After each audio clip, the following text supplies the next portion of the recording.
They appeared among the sunflowers at the sound of dropping piano keys. The local farmers were used to the materialization of such creatures and brought each limp and sleeping form to the old abbey at the edge of the village. Their rough hands would rattle the iron door knocker 3 times. They would not wait to see if anyone answered or came to scoop up the bundle that lay on the doorstep. For they were farmers, and their job was to feed the villagers, not tamper with those who entangled themselves in fate's threads, as some newborns are wont to do with their mother's umbilical cord. They tie themselves to safety with a noose and perish without their mother's heartbeat ever leaving their ears. Though sometimes the belly can be slit open and the child can be pried out by the skillful hands of a doctor. That was what Granny Ariadne did. She untangled those who would otherwise strangle themselves with their own fate. Becoming is a difficult process for all humans, but some recognize early what they are becoming and crumple in fear of it, in fear of themselves. There is no way to stop the loom from weaving your fate into its shape. No mortal can sever the indestructible yarn. Many try regardless.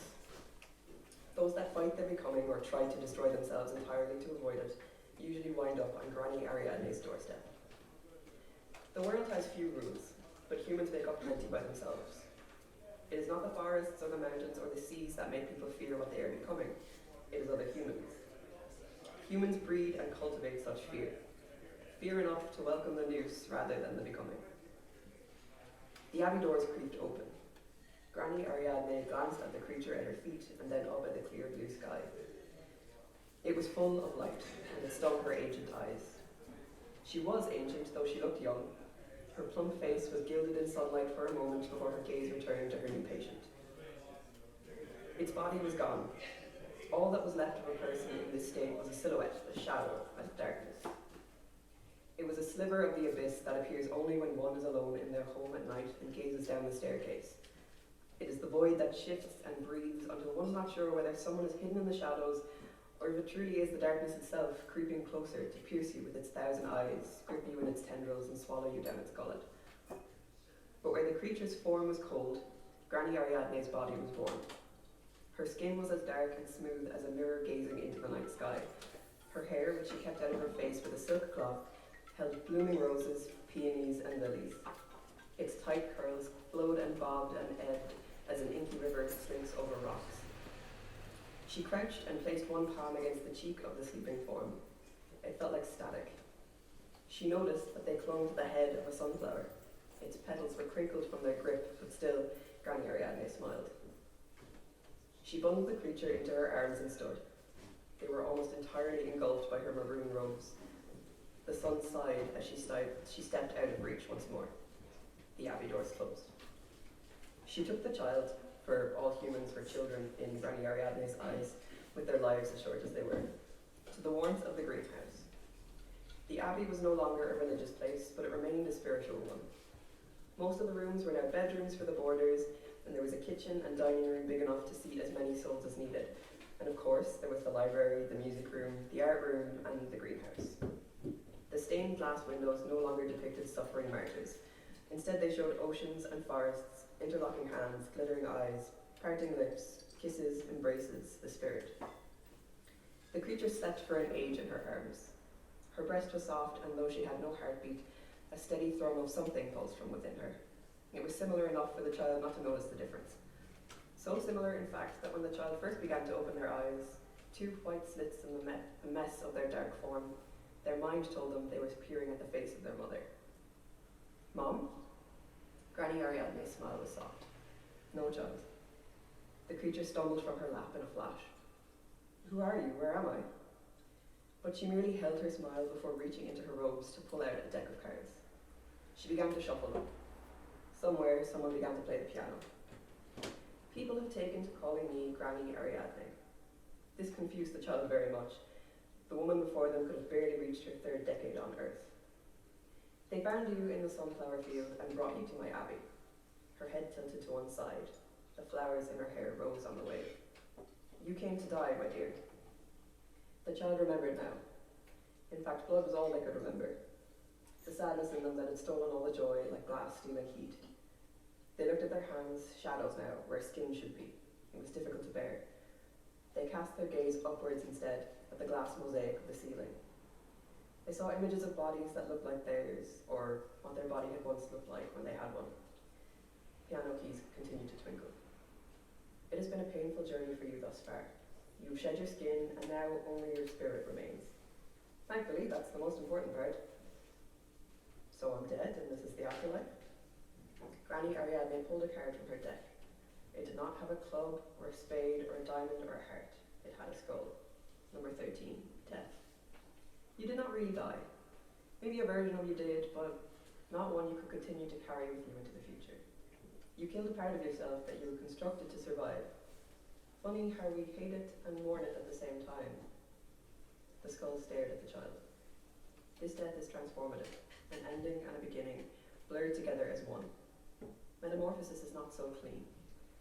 We are here to help guide you if you so wish. It was not the answer the creature had been expecting. Many questions stuttered through their mind, but the only one that got out was, we? Granny stood then, and the child could see she was taller than any human. She moved with the grace of water. They followed her out of the greenhouse and into the busy halls of the abbey. There were others. Other creatures, other children. Their footsteps made no sound against the floorboards. They moved like ghosts. All were formed of the same darkness and had empty white eyes. But some were different. The darkness was stitched to skin in places, or braided into hair. Their darkness was not complete, it was receding. Who are they? The child asked. Others like you, at various stages of their journey of becoming.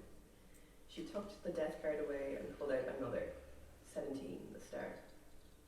You reached your winter and your branches are bare, but your roots are deep and your trunk is strong, and now you have found a forest to join.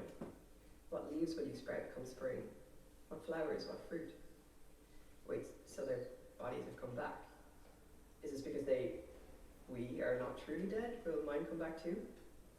It will grow back, yes. The body grows around the spirit. Now that you have awakened part of your spirit, the part you remain afraid of, the part you were taught to fear, it will grow back differently than before. It will fit you better. It will not be so hidden. The child was silent for a long moment. Are you talking about that kind of surgery? Granny Ariadne laughed. It was not unkind. No, not necessarily, at least. There are no rules when it comes to this, my child. Every spirit, every body, every transformation is unique. I can provide you with a map of the terrain, but not a path. Then how will I know if I'm going the right way? If you're being honest with yourself and follow only your truths and intuition, then you will know whether the path you are on is the right one or not.